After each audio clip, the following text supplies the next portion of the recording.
عمر کوٹ سے خبر شامل کرتے ہیں ڈیجیٹل آواز نیوز کے لیے۔ ہمارے بیورو چیف علی محمد شادی کی رپورٹ۔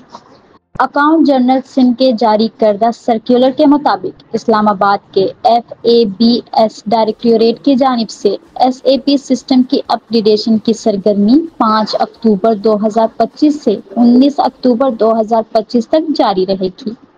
اس سلسلے میں ضلع اکاؤنٹس آفیسر عمر کوٹ محمد عالم سومرو نے ضلع کے تمام محکموں کے افسران کو ہدایت جاری کی ہے کہ وہ تمام اکاؤنٹس کی کلوزنگ سے متعلق کارروائیاں، بقایا جات، بلز، کینٹیجنسی بلز اور دیگر اہم ادائیگیاں سرور ڈاؤن ٹائم شروع ہونے سے پہلے کلیئر کرے۔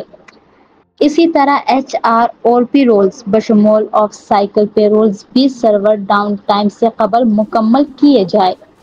مزید ہدایت کی گئی ہے کہ 5 اکتوبر 2025 سے 19 اکتوبر 2025 کے دوران ضلع اکاؤنٹس آفس عمر کوٹ کی جانب سے کسی بھی قسم کی ادائیگی نہیں کی جائے گی۔ ڈیجیٹل آواز نیوز، جہاں نظر نہ جائے وہاں سے خبر لائے۔